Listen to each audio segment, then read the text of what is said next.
This is Bob Brooks, host of the Prudent Money Radio Show. Well, we've been wondering for quite some time now, are we in a recession? And today we got the recession numbers that we needed to tell us where we are in the process. And we also got some inflation numbers that don't paint a good picture. So I talk a little bit about that, how to interpret that, and what you might do about that as far as your spending goes.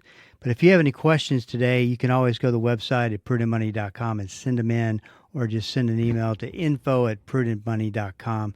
I'll be happy to help you out. Enjoy the program. Well, we finally have an idea of where we are in the economy.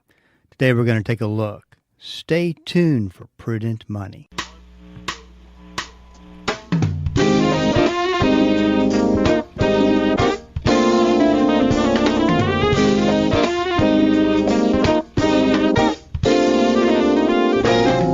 Good afternoon and welcome to the Prudent Money Radio Show. I'm your host, Bob Brooks. Thank you so much for joining me today. You know I do appreciate it. Well, if you got a question for me, please go to the website at prudentmoney.com. Go to the top of the page. There's a link that says Ask Prudent Money. Send in your question and I will get you taken care of. That's all at the website, www.prudentmoney.com.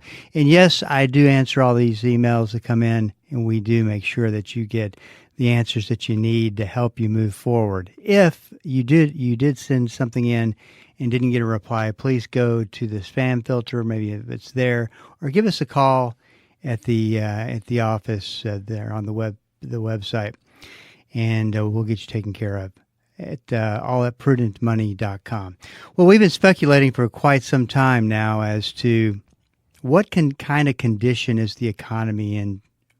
We've been talking about things such as stagflation. Of course, the one we all are very painfully familiar with is inflation. And then, of course, there's recession. And by the looks of the numbers, we definitely can see the inflation, and we feel the inflation in certain pockets of the economy and certain things that we do. However, we really haven't officially seen anything that would indicate we're headed for a recession until today. Now, to get a recession, you have to have two quarters, and the quarters would be January, February, March would be the one quarter that this current economic growth number is talking about. And then you have to have a second consecutive quarter, so you have 6 months of negative economic growth. Well, that happened today, at least for not the 6 months, but the very first 3 months came in at a negative, showed that the economy had negative growth. I think that most people are not surprised by this number because just going into 2025,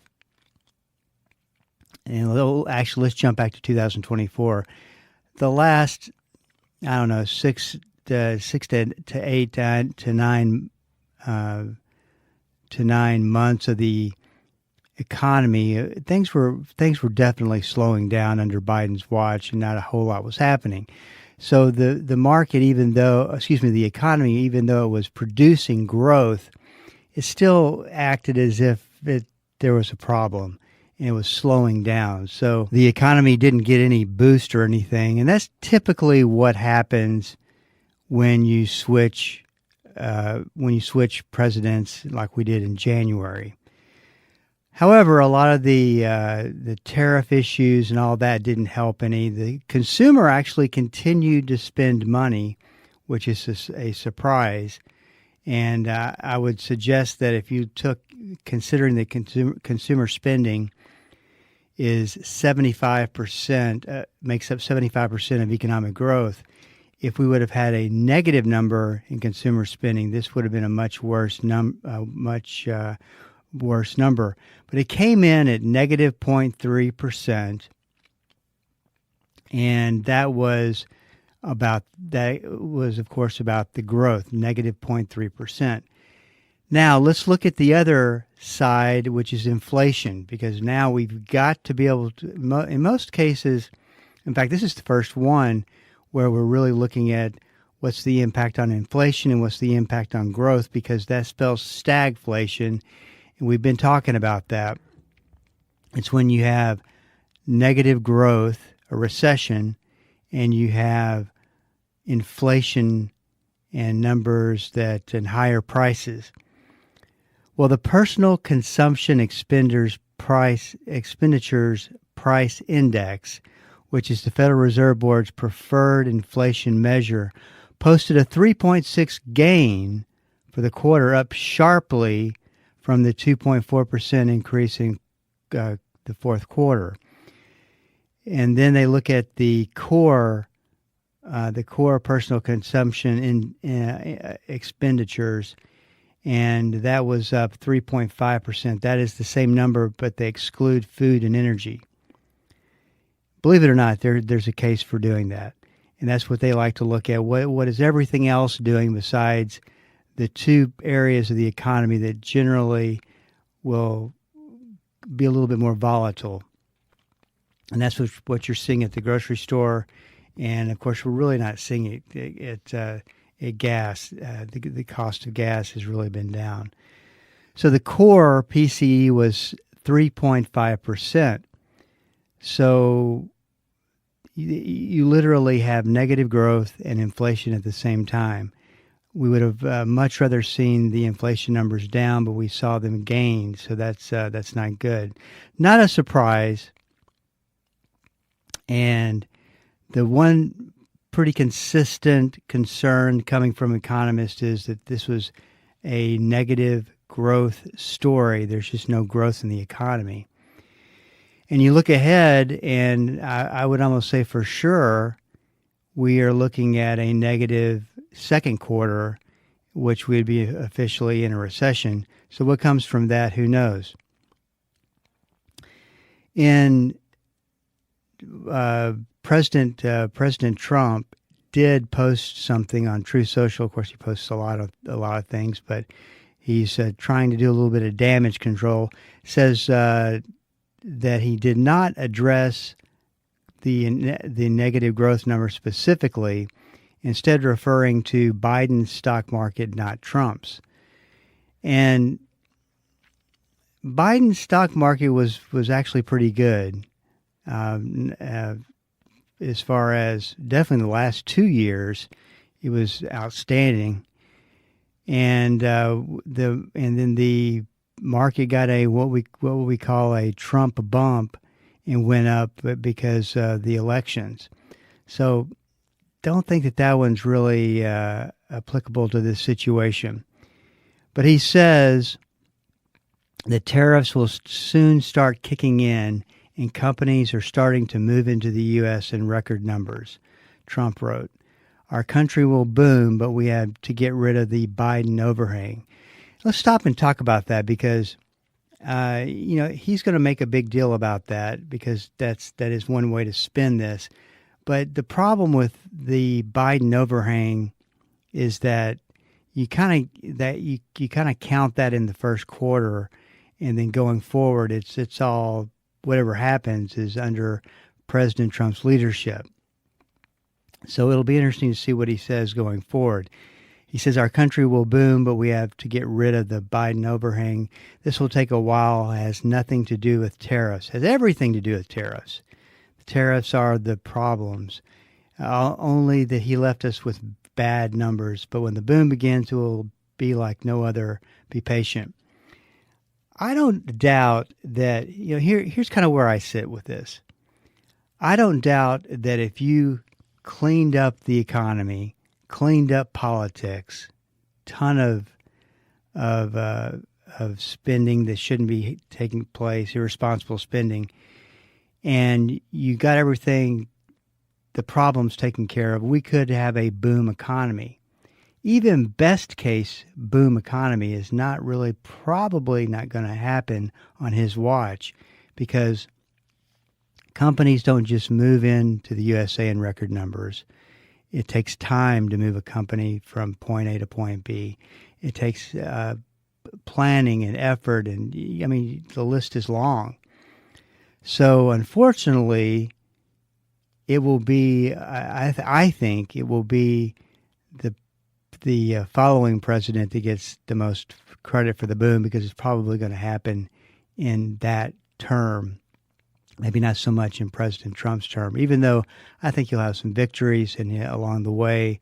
But he's trying to take on what I would call the monster, and it's a big deal. So this is where you have to be careful as far as what you believe, whom you follow as far as what they believe, and keeping your emotions in check. Yes, we have a negative quarter of economic growth, and that affects things. What's interesting is that the job market is not nearly as affected as I think it should be at this stage. That's kind of an interesting situation. I don't really know what the reasoning for that is, but if you follow, there's one analyst that I follow pretty closely, and he's very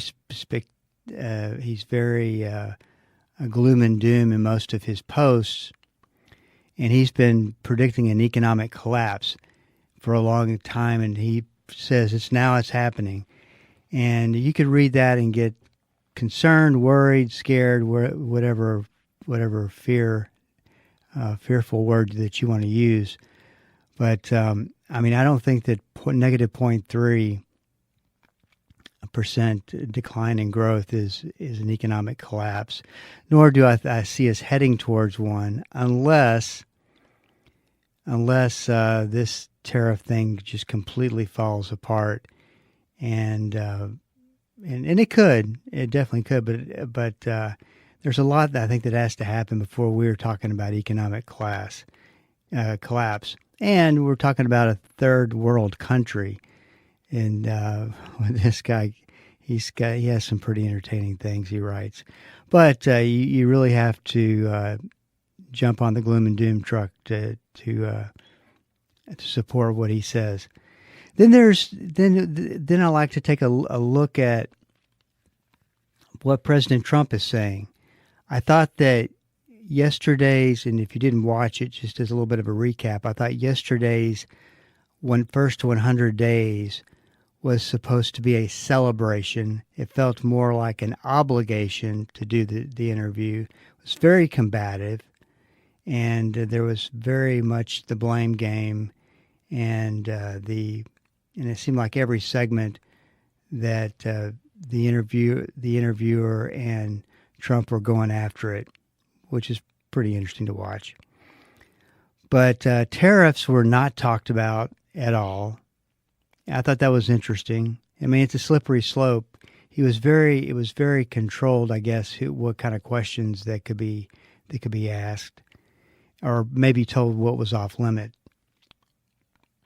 So I don't know. We just have to keep watching and see what happens as far as these tariffs go and the growth, and it's going to be a long process. I do believe that.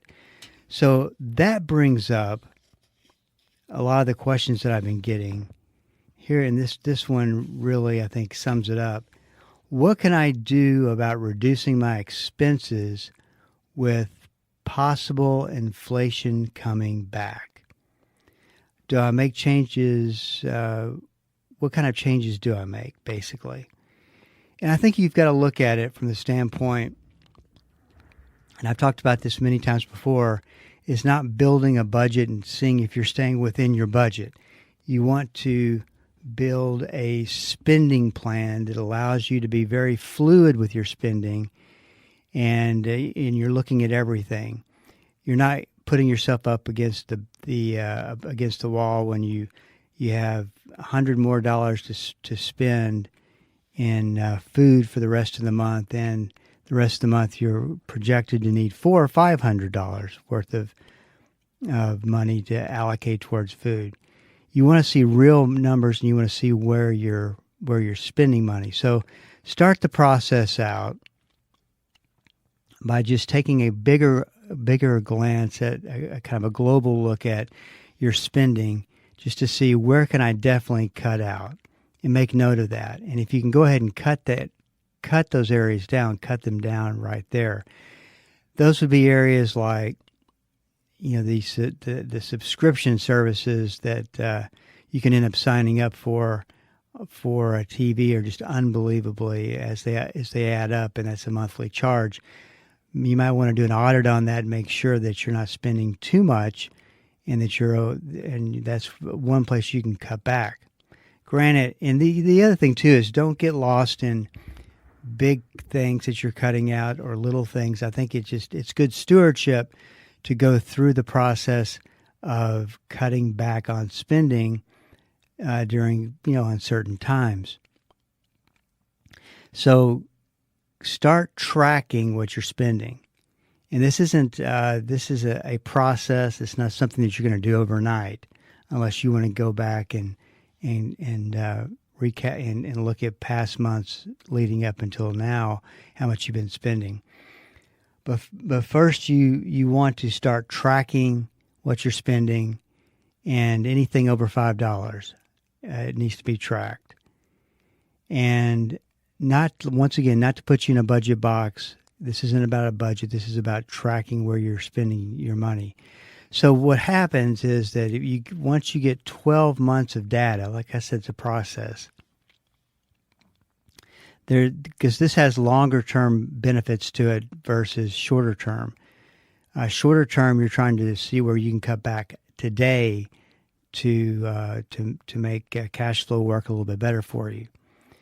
And that's not always easy without going through the process and having the data. That's why I always say keeping up with your spending is really important, because if you were to get laid off, if something like that did happen, you need to know exactly what you've got, where you're spending your money, and where you could drastically cut back. Maybe you don't feel like you should drastically cut back quite yet, but once again, it's important to get an idea of the numbers and what exactly life is costing you. What you'll find is that in most months, you see a pretty consistent number within maybe $150 to $100 of what you're spending. We tend to get in the same habits and spend the same money and do it the same way throughout most months, except for months that have birthdays, Christmas, celebrations, that kind of thing. You have to plan for in addition. But I could tell you, I know that with my family spending plan, we are pretty consistent each month as to what we spend, except for those times. And I always plan for those outside of my spending plan, by putting money back for various things. Like, Christmas is something that you should be planning for today, even if it's just a little bit of money that you can put back, because it's always the excess of money that goes on the credit card with all the good intentions of getting that paid off. And remember, if you've checked your interest rates lately, credit card debt is really, really expensive. And you just start getting an idea for what you can cut back. A lot of people, and I talked about this yesterday, a lot of people spend money, quite a bit of money, on eating out. And I know that, if you look at eating out, it's a value. It's something that people value, and you value it because it's easy. You don't have to cook anything. You don't have to think about it. Someone cooks for you. You get your family fed, and you pay for it, and you're done. Nothing to clean up. And after a long day, a long, hard day at the office, there's some real advantage to that. But when you're building this spending plan, you're obviously going to build different categories. So, for instance, you're going to have groceries, and say you spend $600 a month for groceries. You want to track every time you go to the grocery store what you're spending and see if that 600 is a valid number. And if it's not, try to figure out, do you need to increase it, or was it a one-time thing? And if you went over, say, by $50, then you got to go find another area that you can reduce by spending by $50 and take that and add that back into your grocery category, so that shows that you spent based on what you had allocated for it. Hope that makes sense. It's a lot easier to do this in a seminar stamp where you can, with visuals where you can see it. But just make sure that you are accounting for everything. And it takes a little time, takes a little work. But once you get your system set up, which you can do that through, there's a lot of online, a lot of online platforms you can use. You do that at your own risk. That just puts more information out there about yourself that could get hacked, and you gotta accept that as a potential risk. You could do it on a spreadsheet, which is what I like to do. You could buy a software package like Quicken. There's a lot of ways to do it, but if I could encourage you to do anything, it would be to get onto that program of making sure that you've got everything covered from your spending standpoint. Because, I talked about unemployment just a second ago. When you have that kind of stress staring at you, you just got laid off, then you don't want to be trying to figure out a spending plan then. That's why it makes sense to always have it ready to go. I think it's good stewardship. This next question is something that I watched happen in 2000, where parents were putting money back for their kids to go to college. They were using 529 plans. They were doing great because of the increases in the stock market up until 2000. Then the bottom fell out of the market. Then we had 9/11, and literally 45% of the Dow Jones Industrial S&P 500, was shaved off, almost cut in half. And so many of these parents stayed invested, and they have kids that were about to go to college now. At this point, you've got to, unfortunately, if you did well the last couple of years, you have gains that will cushion some of the losses from this year. But I would look at it this way. If you are even close, if you're even close to the number that you need, say you need $100,000 that you're investing into your kids for college, and you know that it's just probably going to cost $110,000. I would this is not advice. I'm just telling you what I would do. I would secure as much of that into a money market as possible, because you don't want to chance taking a much bigger hit. If you're 10,000 short, then you're 10,000 short, and you'll figure that out. But once again, I personally wouldn't want to be taking that chance of getting that 10 back out and getting out and all that kind of thing. It's just it's good just to make the decision. But like I said, I saw so many people go through this crisis literally in their home, and kids not being able to go to college, or they went to college, but they had to figure out through loans how to pay for the last half of it. So just as a rule of thumb, and this applies to retirement planning as well. If you're a couple of years away from retirement and you see that you are where you need to be, I would drastically cut risk and make sure that you have everything well protected. Think of this as a hurricane that's moving through. You want to be in good shape and everything intact on the back end of that hurricane, and not suffer big losses during it, and then have to deal with that once it's passed. So make sure that you have plenty of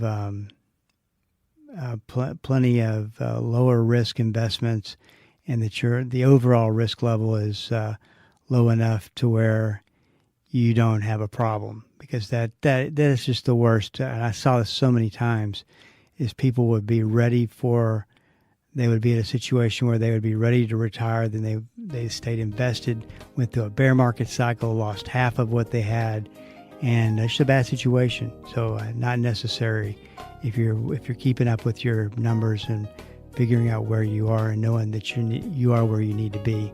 It could help dramatically. Hey, this is Bob Brooks. If you got a question for me, please go to the website at prudentmoney.com and send it in, because we are all out of time. Till we do meet again next time, keep the faith and have a great rest of the day. That's all the time we have for today. Questions or comments for Bob, or to find out more great information like what you've just heard, visit www.prudentmoney.com. Be sure to join Bob Brooks again for the next edition of Prudent Money.